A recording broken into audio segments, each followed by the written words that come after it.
की तरह यहाँ पर शुरू कर रहे हैं एक मॉडल पेपर जो कि बेहतरीन तरीके का मॉडल पेपर है। और डेली यहाँ पर आपको मॉडल पेपर सॉल्व कराए जा रहे हैं, जो कि आपके 3 बजे आपका मॉडल पेपर आपका सॉल्व कराया जा रहा है। नोटिफिकेशन जाए या ना जाए, लेकिन आपको 3 बजे मॉडल पेपर आपको सॉल्व करना है। चलते स्टार्ट करते हैं। यहाँ पर क्वेश्चन दिया है कि पंचमहल किसमें स्थित है। जल्दी जल्दी जवाब दीजिए और जल्दी जल्दी यहाँ पर सॉल्व भी करते हैं। चलिए, यहाँ पर क्वेश्चन आपका जवाब आ रहा है कि पंचमहल कह रहे हैं, ऑप्शन सी होगा फतेहपुर सीकरी। तो जवाब यहाँ पर बिल्कुल सही है, फतेहपुर सीकरी आपका जवाब यहाँ पर राइट हो जाएगा। ठीक है ना। यह कैसा है, एक 5 मंजिला इमारत है जो कि बौद्ध विहार शैली में बनाया गया है। कभी कभी क्वेश्चन ये भी पूछ सकता है कि बौद्ध विहार शैली में बनाया गया फतेहपुर सीकरी का कौन सा है, तो आपका हो जाएगा कौन सा, पंचमहल आपका है। ठीक है ना, क्लियर है। चलिए आगे बढ़ते हैं। क्वेश्चन आपसे अगला पूछा गया है, तारीख ए फिरोज शाही के लेखक कौन है। तारीख ए फिरोज शाही के लेखक पूछा गया है। चलिए, यहाँ पर क्वेश्चन का जवाब आ रहा है ऑप्शन ए नंबर, ये है आपके जियाउद्दीन बरनी। कौन होगा, जो हो जाएंगे जियाउद्दीन बरनी। ऑप्शन आपका हो जाएगा कौन सा, ए नंबर इसका जवाब राइट हो जाएगा। इसने अलाउद्दीन खिलजी है ना, मोहम्मद बिन तुगलक और फिरोज तुगलक के शासन का जिक्र किया है। किसने, इसने। ठीक है। चलिए आगे बढ़ते हैं। क्वेश्चन दिया है कि बक्सर के युद्ध के बाद के नवाब ने इलाहाबाद और कड़ा को मुगल सम्राट को सौंप दिया, जो कि ब्रिटिश सैनिकों के संरक्षण के अंतर्गत आता है। यहाँ पर बताइएगा कि बक्सर युद्ध के बाद कौन से, तो आपका यहाँ पर 3 का जवाब बनेगा डी, अवध है ना। बक्सर के युद्ध के बाद अवध के नवाब ने इलाहाबाद और कड़ा को मुगल सम्राट को सौंप दिया, जो कि ब्रिटिश सैनिकों के संरक्षण के अंतर्गत आता था। कौन, ऑप्शन डी, अवध हो जाएगा। क्लियर हो गया। चलिए आगे बताइए, अगले क्वेश्चन का जवाब दीजिए। कह रहा है बाल विवाह अवरोध अधिनियम कब आया था, 1929 को। निम्नलिखित में से किस अन्य नाम से जाना जाता है। तो चलिए जवाब दीजिए, बाल विवाह अवरोध अधिनियम जो जाना जाता है किस और नाम से जानते हैं। चलिए, काफी लोग यहाँ पर जवाब दे रहे हैं। यहाँ पर आपका जवाब आ रहा है ऑप्शन ए, शारदा अधिनियम। बिल्कुल जवाब सही है, बिल्कुल राइट आंसर आपका आ गया है। यहाँ पर ये हो जाएगा शारदा अधिनियम। ये क्वेश्चन आपका बहुत बार पूछा गया है। चलिए आगे बढ़ते हैं। क्वेश्चन दिया है प्राचीनतम वेद कौन सा है। इजी क्वेश्चन आपका है इतिहास का। चलिए, प्राचीनतम वेद आपका जवाब आ रहा है 5 का, ऑप्शन ए हो जाएगा ऋग्वेद है ना। ऋग्वेद जो आपका है कैसा है, प्राचीनतम वेद है। ऑप्शन आपका ए हो जाएगा। चलिए आगे बढ़ते हैं। क्वेश्चन दिया है सिपाही विद्रोह किस वर्ष हुआ था। ऐसे ही क्वेश्चन आपको देखने को मिलेगा। ये जो क्वेश्चन आता है अब इसी प्रकार से आता है, सिपाही विद्रोह किस वर्ष हुआ था। चलिए, 1857 की क्रांति। बिल्कुल जवाब बिल्कुल राइट है। यहाँ पर सभी का जवाब लगभग आ रहा है ऑप्शन बी। यहाँ पर आपका हो जाएगा 1857 आपका हो जाएगा। ठीक है ना, क्लियर है। इतना पॉइंट सभी को क्लियर हो गया अब तक। चलिए तो आगे बढ़ते हैं। क्वेश्चन आपसे अगला पूछा गया है कि 1829 में राम मनोहर राय ने एक नई धार्मिक संस्था की स्थापना की, जिसे सभा कहा जाता है। तो आपको देखो यहाँ पर 1829 है और सभा आपकी पूछे तो आपकी आत्मीय सभा हो जाएगा। कौन सा, ऑप्शन यहाँ पर आपका ए राइट हो जाएगा, जो कि देख सकते हैं बाद में इसे ब्रह्म समाज के नाम से भी जाना गया है। तो ऑप्शन क्या हो जाएगा, ए नंबर राइट हो जाएगा। क्लियर हो गया है। चलिए आगे बढ़ते हैं। क्वेश्चन दिया गया है कि बंगाल का विभाजन 1905 में ब्रिटिश वायसराय द्वारा किया गया था। हमने आपको बताया ये क्वेश्चन आपको एग्जाम में मिलना तय है, और हर एक प्रैक्टिस सेट में, हर एक मॉडल पेपर में ये आपको क्वेश्चन देखने को मिला होगा, है ना। तो याद रखिएगा, यहाँ पर आपका जवाब सही क्या हो जाएगा। चलिए जवाब यहाँ पर आ चुका है, बिल्कुल सही जवाब हम लॉक कर देते हैं। 8 का ऑप्शन कौन सा बनेगा, करजन आपका जवाब आ रहा है। ऑप्शन आपका बी हो जाएगा, करजन इसका जवाब राइट हो जाएगा। चलिए आगे बढ़ते हैं, देख लेते हैं। कह रहा है कि किस स्वतंत्रता सेनानी ने महात्मा गांधी को पहली बार राष्ट्रपिता कहकर संबोधित किया। बिल्कुल इजी क्वेश्चन है, सभी को जवाब देना है इसका राइट आंसर। चलिए, राष्ट्रपिता कहकर किसने किया था। चलिए 9 का ऑप्शन आ रहा है बी नंबर, सुभाष चंद्र बोस। बिल्कुल सही जवाब आ रहा है। यहाँ पर आपका जवाब बिल्कुल सही है, सुभाष चंद्र बोस इसका जवाब बिल्कुल राइट हो जाएगा। क्लियर है ना। ये कब कहा था, तो आपके 4 जून आपके 1944 को, है ना। 4 जून 1944 को सुभाष चंद्र बोस ने सिंगापुर रेडियो से एक संदेश प्रसारित किया था और कहा था कि महात्मा गांधी पहली बार कहा था राष्ट्रपिता। क्लियर हो गया। चलिए आगे बढ़ते हैं। क्वेश्चन दिया गया है कि भारतीय स्वतंत्रता आंदोलन के दौरान 1932 में ग्रेट ब्रिटेन के किस प्रधानमंत्री ने सामुदायिक पुरस्कार की घोषणा किया। तो सामुदायिक पुरस्कार की जो घोषणा किया था किसने किया था। चलिए यहाँ पर आपका जवाब हो जाएगा कौन सा, डी, जेम्स रैमसे मैकडोनाल्ड, है ना। यहाँ पर ऑप्शन क्या बनेगा, डी नंबर आपका जवाब राइट हो जाएगा। क्लियर है इतना पॉइंट, ये वाला पॉइंट याद रखिए, क्वेश्चन भी यहाँ से पूछे जाते हैं।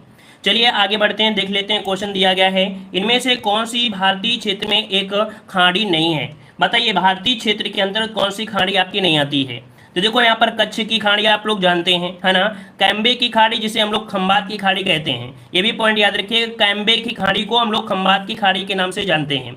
और मन्नार की खाड़ी ये आपके भारत के आसपास जुड़े हैं, लेकिन आबा का, है ना, अकाबा की खाड़ी ये आपकी इसके अंतर्गत आपकी नहीं आती है। ये जो पड़ती है आपके लाल सागर के पास पड़ती है। कहाँ पर? लाल सागर का भाग है कौन? अकाबा खाड़ी है, ये लाल सागर का भाग है। इसकी सीमा जो लगती है इजराइल, जॉर्डन, सऊदी अरब के साथ लगती है इसकी सीमा। क्लियर हो गया है। चलिए आते हैं अगले क्वेश्चन को। क्वेश्चन दिया है भारत की सीमाएं कितने देशों से लगती हैं। चलिए भारत की जो सीमाएं हैं वो कितने देशों से लगती हैं। चलिए काफी लोग यहाँ पर जवाब दे रहे हैं, यहाँ पर आपका सी। तो देखिए आपका जवाब बिल्कुल सही है, यहाँ पर सी हो जाएगा 7। जैसे कि आपके 7 तो पड़ोसी देश ही आपके हो गए, है ना। 7 पड़ोसी देश हैं कि नहीं है? म्यांमार, बांग्लादेश, भूटान, नेपाल, चीन, अफगानिस्तान, पाकिस्तान, ये तो आपके है ना। तो आपका सर्वाधिक कहाँ से लगती है? सर्वाधिक सीमा लगती है आपकी किससे? तो आपकी बांग्लादेश से। तो आपका जवाब क्या हो जाएगा? सी नंबर। इजी क्वेश्चन था, लेकिन काफी लोग फिर भी कंफ्यूज हो गए थे। चलिए आगे बढ़ते हैं। पश्चिमी घाट जो आपका है ये क्या है? पश्चिमी घाट है क्या, ये पूछा गया है। तो पश्चिमी घाट क्या पर्वत है, क्या पठार है, या पठारों का ढलान है? तो आपको पता होगा कि हमने बताया था जो पश्चिमी घाट आपका है ये कैसा है? ये ढाल वाला है। ये कैसी का ढाल है? ये आपकी इस प्रकार की तरफ को ढाल आपका है, तो ये पठारों क्या है? ढाल है। तो ऑप्शन यहाँ पर आपका सी हो जाएगा। यही कारण है कि प्रायद्वीपीय की अधिकतर नदियां जो होती हैं वो बंगाल की खाड़ी में आकर गिरती हैं। तो ऑप्शन क्या हो जाएगा? सी नंबर। नेक्स्ट क्वेश्चन दिया है निम्नलिखित में से कौन सा पर्वतीय दर्रा उत्तराखंड में स्थित नहीं है। यहाँ पर साथियों फोकस करिएगा, किसमें नहीं पर फोकस करना है। कह रहा है कौन सा दर्रा आपके कहाँ पर? तो आपके उत्तराखंड में नहीं है। तो आपका जवाब क्या बन जाएगा? यहाँ पर बन जाएगा, ऑप्शन आ रहा है सभी का जवाब बहुत सही। ऑप्शन आपका हो जाएगा बी, सिपकीला दर्रा। अच्छा ये बताइए सिपकीला दर्रा जो पड़ता है कहाँ पड़ता है? ये जवाब दीजिए, जल्दी से जवाब दीजिए। सिपकीला दर्रा जो पड़ता है कहाँ पर पड़ता है? चलिए यहाँ पर जवाब आ रहा है ऑप्शन आपका बी, मतलब सिपकीला दर्रा पड़ता है आपकी हिमाचल प्रदेश में। कहाँ पर? आपके हिमाचल प्रदेश का दर्रा है, ठीक है ना। चलिए किन्नौर जिले में है जो कि तिब्बत को जोड़ता है। चलिए आगे बढ़ते हैं। क्वेश्चन दिया है कि टर्मिनल डॉपलर रडार, देखो यहाँ पर नया शब्द आपसे पूछा गया है। क्या दिया है? टर्मिनल डॉपलर रडार, जिसे बोलते हैं TDR, किस लिए प्रयुक्त किया जाता है? टर्मिनल डॉप्लर जो प्रभाव है किस लिए होता है? तो यह होता है आपकी खराब मौसम में हवाई जहाजों को उतारने के लिए प्रयोग किया जाता है। जब क्या होता है कि खराब मौसम हो जाता है, तो ऐसी स्थिति में जो हवाई जहाज होते हैं उनको उतारने के लिए एक ट्रैक सिस्टम है ना, ट्रैक ऑफ सिस्टम कहा जाता है, इसकी सहायता आपकी ली जाती है, ठीक है ना। चलिए आते हैं अगले क्वेश्चन को। क्वेश्चन दिया है कि किस राज्य सरकार द्वारा सबसे पहले किसानों के लिए प्रमाणित बीज पर प्रत्यक्ष लाभ हस्तांतरण की सुविधा आरंभ की गई है। जो आपकी सरकार है इसने क्या किया है? जो किसानों के लिए प्रमाणित बीज हैं उस पर प्रत्यक्ष लाभ हस्तांतरण की सुविधा आरंभ कर दिया है। और ये आरंभ किया है किसने? तो आपकी उत्तर प्रदेश ने। इसका राइट आंसर आपका बी हो जाएगा, उत्तर प्रदेश ने किया है। और ये आज नहीं 2015 में ये आपका शुरू किया था, मतलब बीज पर प्रत्यक्ष लाभ हस्तांतरण की सुविधा शुरू किया है उत्तर प्रदेश। ऑप्शन बी हो जाएगा। नेक्स्ट क्वेश्चन दिया है भारत सरकार के न्यूनतम समर्थन मूल्य के अंतर्गत कितनी फसलें शामिल की गई हैं। चलिए यहाँ पर 17 का जवाब देना है। चलिए आगे बढ़ते हैं। क्वेश्चन दिया गया है the imperial bank of India को राष्ट्रीयकरण के पश्चात क्या नाम दिया गया। देखिए यहाँ पर the imperial bank of India को राष्ट्रीयकरण किया गया, इसके बाद इसका जो नाम दिया गया है क्या नाम दिया गया है? तो याद रखिए यहाँ पर आपका 8 का जवाब क्या बन जाए, 18 का जवाब हो जाएगा भारतीय स्टेट बैंक। पहले ये जो आपका बैंक है कब? 1921 में इसका नाम था the imperial bank of India. बाद में इसका राष्ट्रीयकरण किया गया और नाम क्या दिया गया? भारतीय स्टेट बैंक। कब? तो आपके 1955 में इसका नाम दिया गया था भारतीय स्टेट बैंक। मुख्यालय की बात करते हैं तो कहाँ पर है? तो आपके मुंबई में क्या है इसका मुख्यालय है, ठीक है ना। और ये एक भारतीय महाद्वीप में सबसे पुरानी और सबसे बड़ी कॉमर्शियल बैंक है। अपने महाद्वीप में सबसे पुरानी और सबसे बड़ी कॉमर्शियल बैंक आपके यही है, ठीक है ना। 1955 में स्टेट बैंक ऑफ इंडिया कर दिया गया था। चलिए आगे बढ़ते हैं। क्वेश्चन दिया है निम्नलिखित में से कौन विनिवेश आयोग के संबंधित हैं। चलिए यहाँ पर दिया गया है विनिवेश आयोग से संबंधित जो आपके हैं कौन है। तो देखिए आपके 1997 में एक विनिवेश आयोग की स्थापना की गई थी और इन पक्षों पर सलाह देने के लिए, मतलब जो होती विभिन्न पक्ष होते हैं उन पर सलाह देने के लिए, तो इसका जवाब बन जाएगा ए नंबर। कौन थे आपके? तो जीवी रामकृष्णा थे। जीवी रामकृष्ण थे इसके प्रथम अध्यक्ष थे। याद रखिए विनिवेश आयोग के प्रथम अध्यक्ष थे जीवी रामकृष्ण, ठीक है। चलिए आगे बढ़ते हैं। क्वेश्चन दिया, देखो जो भी नया क्वेश्चन हो उसको आप नोट करते चलिएगा। हमने बता दिया है कि नोट करोगे तो यही क्वेश्चन आपको फ़ायदा मिलेंगे, क्योंकि जो आते हैं वो तो आपके दिमाग में हमेशा रटे रहेंगे, लेकिन जो नहीं आते हैं उनको अगर नोट कर लेंगे तो जब भी कभी रिवीजन करोगे तो आपका 100% सफल आपका हो जाएगा। ठीक है, हम आपको बता दें कि अगर आप कई चैनल का प्रयोग करते हैं तो आप अपने अपने चैनल, मतलब हर चैनल की अपनी एक बुक बना लीजिएगा और इसके बाद उसके क्वेश्चन जो नहीं आते उनको नोट करते रहिएगा। और इसके बाद जब भी कभी एग्जाम हो तो ऐसे क्वेश्चनों को जरूर देखिए जो आपने पढ़ा है आपको नहीं आ रहे थे, है ना। तो याद रखिए कि जो आता है उसको तो पढ़ना है, जो नहीं आता है तो उनको आप एग्जाम के समय या पहले भी रिवीजन डेली का डेली करते रहें। चलिए बताइएगा, कह रहे हैं निम्नलिखित में से कौन सा भारत में बैंकिंग क्षेत्र में महत्वपूर्ण सुधारों में से एक नहीं है। क्या नहीं शब्द आपको दिया गया है, तो देखते हैं नहीं शब्द में घटी हुई CRR, है ना, SLR, ये तो आपको बैंक से जुड़ी है ना, CRR और SLR ये आपको बैंक से जुड़ी हुई है। ब्याज दर का विनिमय ये भी आपका है, नई पीढ़ी बैंक ये भी है, लेकिन दिया वर्धित SLR, वर्धित शब्द आपका जो दिया है ये इससे संबंधित आपका नहीं है, क्योंकि SLR में वृद्धि से बैंकों में पास पूंजी की कमी हो जाती है। तो यहाँ पर आपका जो जवाब बनेगा वो आपका डी नंबर हो जाएगा।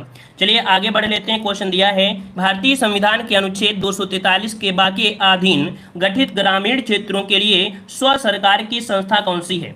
चलिए बताइएगा, ग्रामीण क्षेत्रों के लिए जो स्थानीय सरकारें मतलब स्व सरकार की जो संस्था है वो आपकी कौन सी है। आर्टिकल भी दिया गया है 243 के बाद, और इसके अंतर जो आपका आता है वो आपका आता है पंचायत आते हैं। क्या आते हैं? पंचायत। इसका ऑप्शन बनेगा कौन सा?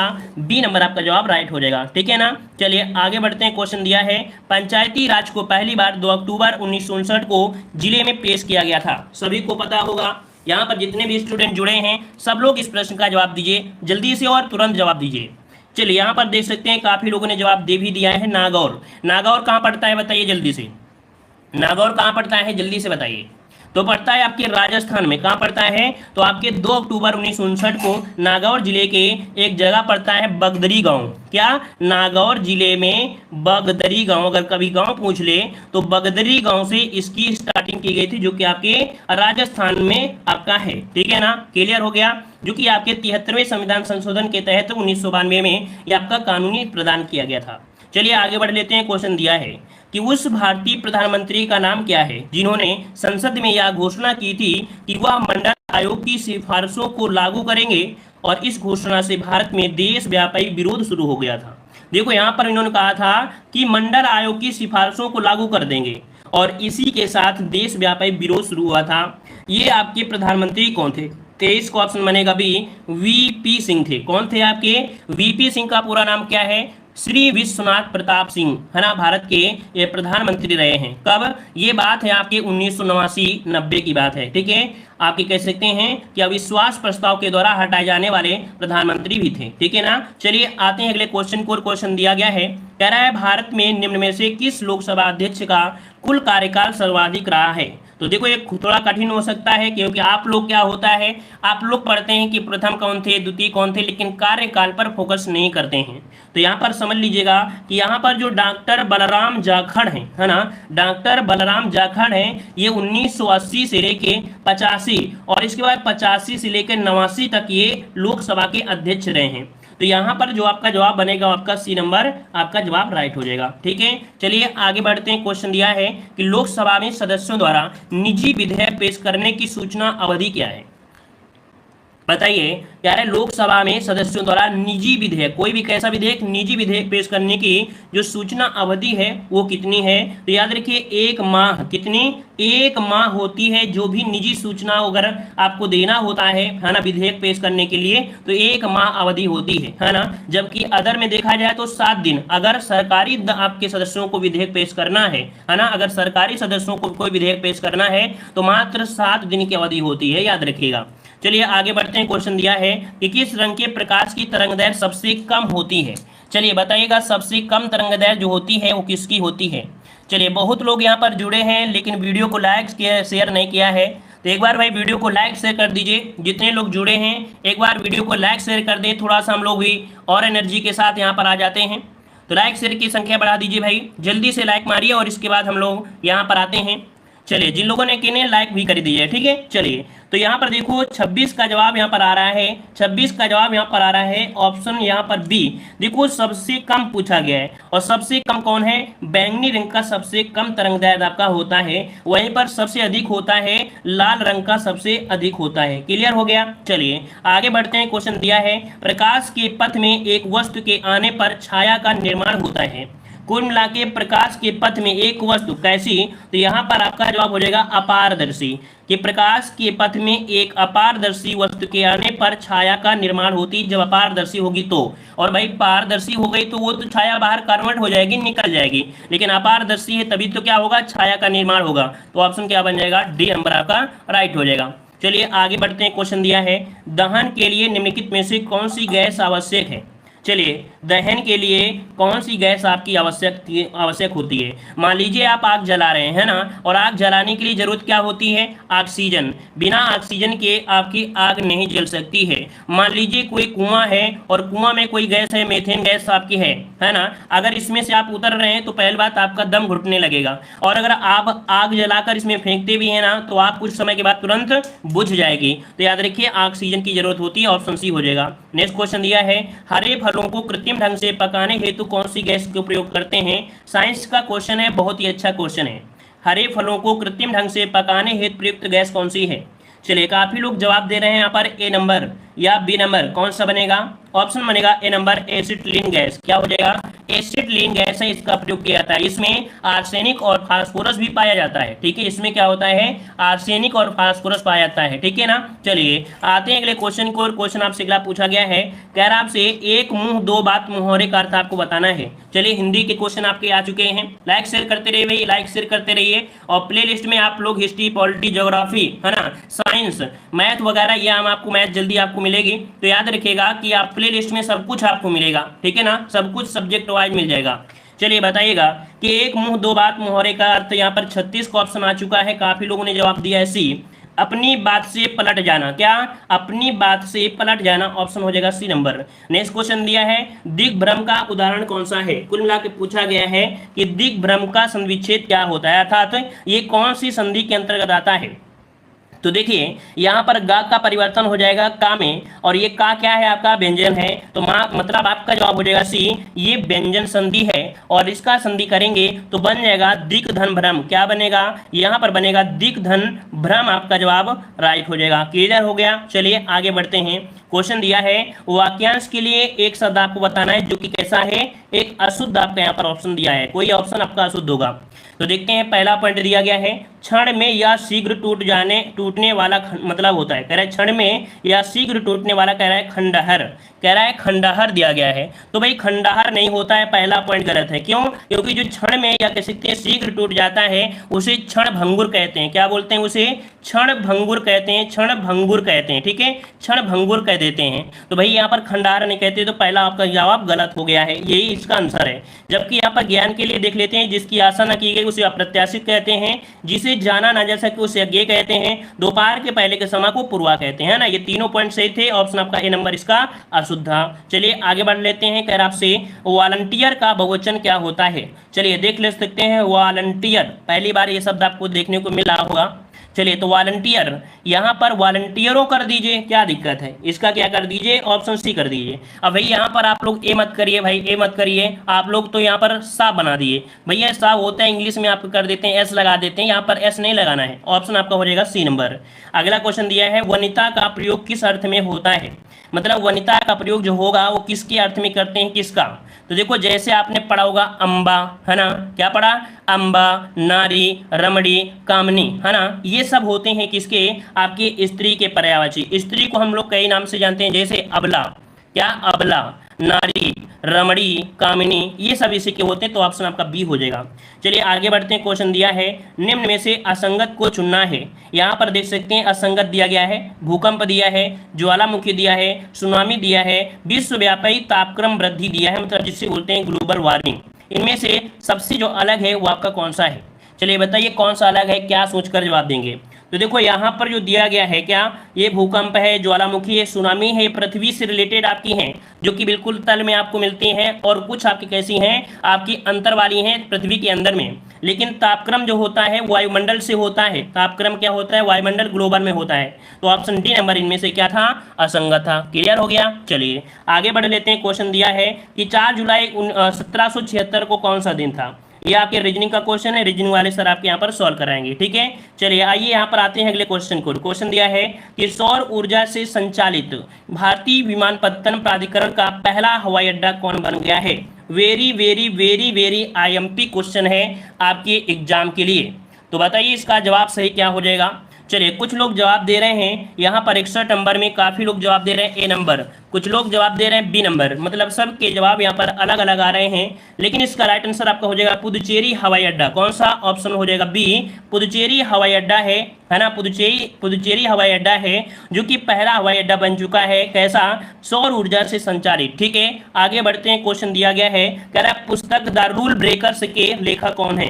पुस्तक द रूल ब्रेकर्स के जो लेखक हैं वो आपके कौन से हैं? तो चलिए इसका भी जवाब देना है। काफ़ी कठिन आपको हो सकता है क्योंकि पुस्तक संबंधी आप लोग वीडियो तो देखते नहीं हैं, स्टैटिक जीके वगैरह पसंद नहीं करते हैं, वहाँ पर हम ये सब कुछ पढ़ा रहे हैं। तो द रूल ब्रेकर्स के जो लेखक हैं वो आपके कौन हैं? तो आपके प्रीति निसाय। कौन है? प्रीति निसाय हैं। इसका ऑप्शन बनेगा ए नंबर आपका हो जाएगा। चलिए आगे बढ़ते हैं। विश्व कैंसर दिवस, सभी का जवाब इस प्रश्न का आना चाहिए। चलिए विश्व कैंसर दिवस कब मनाया जाता है? जितने स्टूडेंट जुड़ चुके हैं सभी लोग यहाँ पर इस प्रश्न का जवाब दीजिए। चलिए कैंसर आपका आ गया है, चीर फाड़ देंगे। क्या कैंसर हो गया है तो चीर फाड़ दीजिए, मतलब आपका जवाब जो बनेगा वो 63 का ऑप्शन बन जाएगा। कौन सा? डी, चीर फाड़ मतलब चार फाड़, है ना। देखो चार और फाड़ से फाड़, तो चीर फाड़ दीजिए। कैंसर हो जाता है तो क्या बोलते हैं? चीर फाड़ देते हैं। तो क्या हो जाएगा? डी नंबर आपका जवाब राइट हो जाएगा। चलिए आगे बढ़ते हैं। क्वेश्चन दिया है नील द्वीप का परिवर्तित नाम क्या है? देखिए कितना प्यारा क्वेश्चन दिया गया है, द्वीपों में से क्वेश्चन बनते हैं। नील द्वीप का परिवर्तित नाम क्या हो चुका है? 64 नंबर में।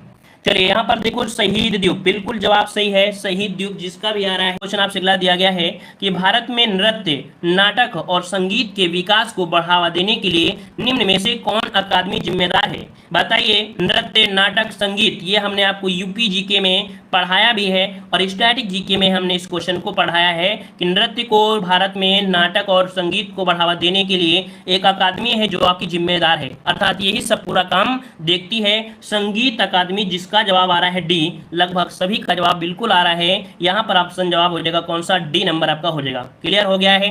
क्लियर हो गया इतना पॉइंट सभी का? चलिए आगे बढ़ लेते हैं। क्वेश्चन आपका दिया गया है, कह रहा है विश्व बाघ दिवस जिसे बोलते हैं वर्ल्ड टाइगर, क्या बोलते हैं? वर्ल्ड टाइगर डे कब मनाया जाता है? चलिए बताइएगा सही जवाब क्या हो जाएगा। चलिए सर भरभरा रहा है क्या? वॉइस ठीक करो, वॉइस गड़बड़ है, वॉइस कर देते हैं ठीक। चलिए आप बताइए सही है। अब विश्व बाघ दिवस अर्थात वर्ल्ड टाइगर डे कब मनाया जाता है? चलिए आप वॉइस क्लियर हो गई। तो चलिए यहाँ पर 72 का जवाब देना है। 72 का ऑप्शन बनेगा डी, आपकी 29 जुलाई को। कब? 29 जुलाई को ऑप्शन क्या बनेगा? डी नंबर आपका राइट हो जाएगा। क्लियर है? चलिए आगे बढ़ लेते हैं। क्वेश्चन दिया है कि द टर्बुलेंट ईयर जो कि 1980 और 96 के द्वारा लिखी गई, ये आपकी है। द टर्बुलेंट ईयर के जो लेखक हैं वो आपके कौन है? चलिए इसका राइट आंसर क्या हो जाएगा?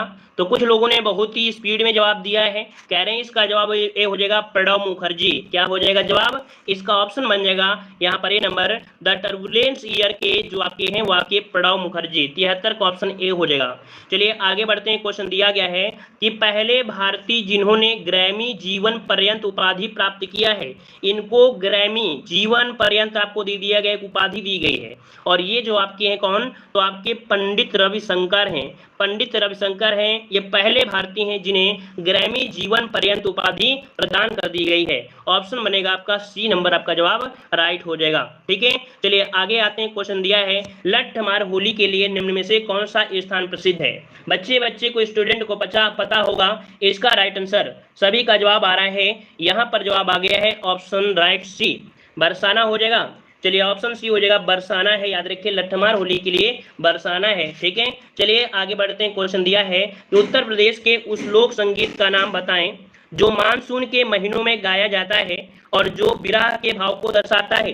बहुत ही अच्छा क्वेश्चन दिया है। देखो दिया है उत्तर प्रदेश के उस लोक संगीत का नाम जो मानसून के महीनों में गाया जाता है और ये आपके विरह भाव को दर्शाया जाता है।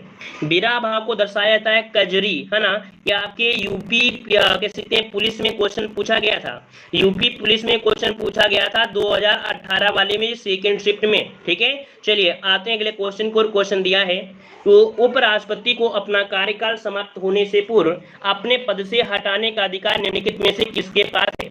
चलिए जवाब दीजिए और याद रखिए ऐसे ही क्वेश्चन मिलेंगे, कोई बाहर से क्वेश्चन नहीं बनेंगे, ऐसे ही क्वेश्चन आपको आएंगे, देखिएगा एग्जाम में। ठीक है, तो चलिए यहाँ पर ये क्वेश्चन आपको सरल लग रहे हैं लेकिन जब एग्जाम हॉल में पहुंचोगे तो यही क्वेश्चन आपको दमदार लगेंगे। ठीक है ना, वहां पर प्रेशर होता है क्योंकि दोबारा मौका नहीं मिलने वाला, इसलिए प्रेशर होता है। ठीक है, चलिए यहाँ पर 77 का ऑप्शन आ रहा है ए नंबर, यहाँ पर दिया गया है किसके पास है, मतलब हटाने का। उपराष्ट्रपति को अपना कार्यकाल समाप्त होने से पूर्व अपने पद से हटाने का अधिकार, देखो हटाने का अधिकार पूछा गया है तो काफी विद्वान साथी यहाँ पर जवाब दे रहे हैं, यहाँ पर सी नंबर, और कुछ जवाब दे रहे हैं यहाँ पर आपका। चलिए तो भाई देखो हम आपको बता दें जितने लोगों ने जवाब दिया है, जितने लोगों ने जवाब दिया है इसका अभी तक किसी का जवाब नहीं आया है और सी नंबर ये जो आपका है 100% गलत है। क्या 100% यहाँ पर गलत दिया गया है? देखो यहाँ पर 100% गलत है। कैसे गलत है? हमने आपको बताया कि उपराष्ट्रपति को हटाने का अधिकार, हाँ अगर ये क्वेश्चन होता कि उपराष्ट्रपति अपना त्यागपत्र किसे देता है तब आपका जवाब राष्ट्रपति होता, लेकिन यहाँ पर पूछा गया है कि उपराष्ट्रपति को अपने पद से हटाने का अर्थात कार्यकाल समाप्त होने से पहले अगर उन्हें हटाना है तो इन पर एक प्रक्रिया होती है, प्रक्रिया होती है राज्यसभा के द्वारा, और राज्यसभा के जितने भी व्यक्ति होते हैं, जितने भी सदस्य होते हैं, सभी का योगदान होना चाहिए। मतलब अगर एक भी व्यक्ति अगर मना कर दिया कि नहीं हम इन्हें नहीं हटाएंगे तो नहीं हटाया जा सकता है, संपूर्ण सदस्य का बहुमत होना अनिवार्य है। तो आपका जवाब क्या हो जाएगा? ए नंबर। समझ गए होंगे, है ना, तभी कहते हैं थोड़ा सा आराम से समझिए क्वेश्चन। नेक्स्ट क्वेश्चन दिया गया है, कह रहा है कि भारतीय मानक मेरिडियन 5 राज्यों के मध्य से गुजरती है, इनमें से कौन सा राज्य 5 में से नहीं आता है? यहाँ पर आपको दिया गया मेरिडियन, मतलब कह सकते हैं जो आपकी 82.5 कौन 82.5 जो आपकी देशांतर रेखा है, ये भारत में से 5 राज्यों से गुजरती है और 5 राज्यों में से आपका उत्तर प्रदेश तो आपका आता ही आता है ना, उत्तर प्रदेश तो आपका आता ही आता है ना। यहाँ पर आपका उत्तर प्रदेश, मध्य प्रदेश, आंध्र प्रदेश, उड़ीसा, छत्तीसगढ़ आते हैं लेकिन बिहार इसमें से नहीं आता है। तो ऑप्शन क्या हो जाएगा? सी नंबर आपका जवाब राइट हो गया। चलिए आगे बढ़ लेते हैं। क्वेश्चन दिया है कि भारत का कौन सा संघ राज्य क्षेत्र आकार में सबसे बड़ा है? चलिए क्वेश्चन आपका आ चुका है, यहाँ पर बताइए सबसे बड़ा केंद्र शासित प्रदेश इनमें से कौन सा है? हमने बताया था सबसे नंबर 1 में आपका कौन सा है? आपका जम्मू कश्मीर। कौन है? जम्मू कश्मीर है, याद रखिएगा, है ना, जो कि अंडमान निकोबार से सबसे बड़ा है ना, जम्मू कश्मीर। लेकिन ऑप्शन के अनुसार आप देखेंगे तो हमने आपको बताया भी था कि इनमें से जो आपकी है कौन, तो आपकी पुदुचेरी, पुदुचेरी इनमें से सबसे बड़ा है। ऑप्शन क्या हो जाएगा? यहाँ पर आपका बी हो जाएगा। सर आवाज सही नहीं हुआ, चलिए आवाज साफ नहीं आ रही है भाई, क्या बात है, आवाज साफ नहीं आ रही है। चलिए देख लीजिए, थोड़ा सा बच्ची है ना, थोड़ा और बच्चा है तो इसके बाद देख लेते हैं। चलिए अगला क्वेश्चन दिया है कि के श्रीकांत ने भारत में किस खेल के लिए अर्जुन पुरस्कार जीता? चलिए बताइएगा। अटक अटक के आ रही है तो चलिए शायद हो सकता है कोई नेटवर्क प्रॉब्लम हो, है ना, नेटवर्क प्रॉब्लम हो सकती है, इस वजह से हो सकता है। चलिए बताइए के श्रीकांत ने भारत में किस खेल के लिए अर्जुन पुरस्कार जीता था? तो यहाँ पर 80 का ऑप्शन बन जाएगा ए। आपके बैडमिंटन से आपके श्रीकांत जुड़े हैं तो इन्हें आपके अर्जुन पुरस्कार जीता था, ऑप्शन आपका ए आपका हो जाएगा, है ना। चलिए यहाँ पर आते हैं अगले क्वेश्चन को। क्वेश्चन दिया है यहाँ पर आपका गद्यांश, है ना, गद्यांश दिया गया है और गद्यांश किसके बारे में? शिक्षा के बारे में है।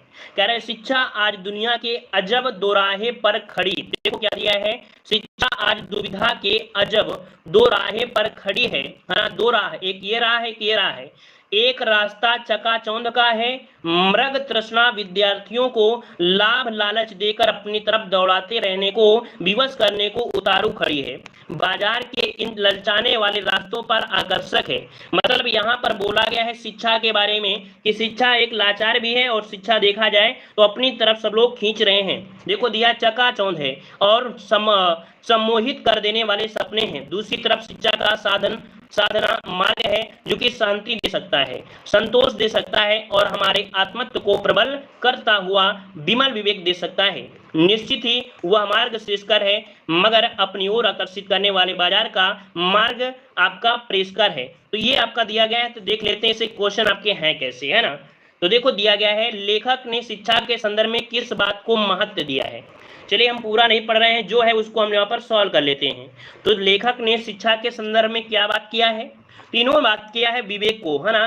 क्या दिया है, विवेक को, ऑप्शन आपका हो जाएगा बी, ठीक है। और अगला दिया है दूसरी तरफ शिक्षा का साधन मार्ग जो आपका है, तो पहली तरफ क्या है, पहली तरफ क्या है, तो पहली तरफ क्या है कि अभी दिया गया था कि बाजार की चकाचौंध, सम्मोहन और आपके सपने, है ना। पहली तरफ दिया है शिक्षा के लिए साधना मार्ग है, और है ना दूसरी तरफ शिक्षा का मार्ग क्या है, साधन मार्ग है। दूसरी तरफ दिया है चकाचौंध है, सम्मोहन है और आपके सपने, आपने पढ़ लिया था, है ना। चलिए अगला दिया गया है, निम्न में से कौन सी विशेषता बाजार की नहीं है, ठीक है। ये आप गद्यांश से आप पढ़ सकते हैं, कोई दिक्कत नहीं है। चलिए आते हैं अगले पॉइंट की ओर। यहाँ पर एक गद्यांश और आपका दिया गया है जो इस प्रकार का गद्यांश है, ठीक है। यहाँ पर थोड़ा सा छोटा है, तो देख लेते हैं भाई इसको भी पढ़कर क्या ये कह रहा है।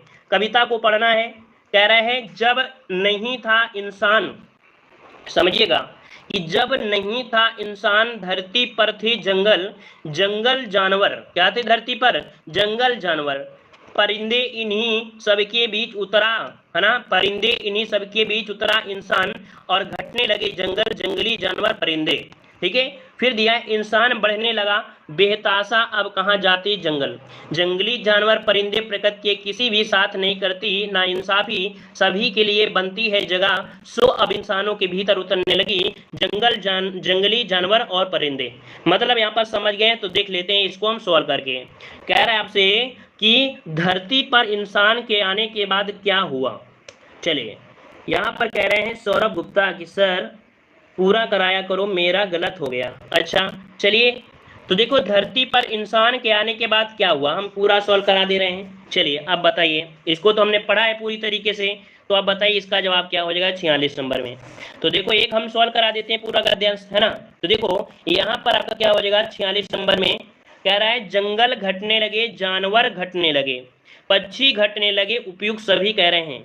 तो कह रहा है धरती पर जब आया जंगल, जानवर, पक्षी, तो जवाब क्या हो जाएगा 46 का, यहाँ पर डी नंबर आपका आ रहा है, 46 नंबर का डी नंबर आपका सही हो जाएगा। अगला दिया गया है कि इंसान बढ़ने लगा बेहताशा का भाव क्या है ना, बेहताशा, इसी पर पॉइंट आपका दिया है। मतलब बेहताशा से आपका हुआ कि इंसान खूब तरक्की करने लगा, क्या, इंसान बढ़ने लगा, बेहताशा मतलब इंसान खूब तरक्की करने लगा। यहाँ पर आपका जवाब ए नंबर हो जाएगा। यहाँ पर पैरों पर चलने की कोई जिक्र नहीं किया था, जो आप लोग डी जवाब दे रहे हैं, है ना। इसने पैरों पर चलने का जिक्र नहीं किया है, इंसान खूब तरक्की करने लगा, बेहताशा इसका मतलब हुआ।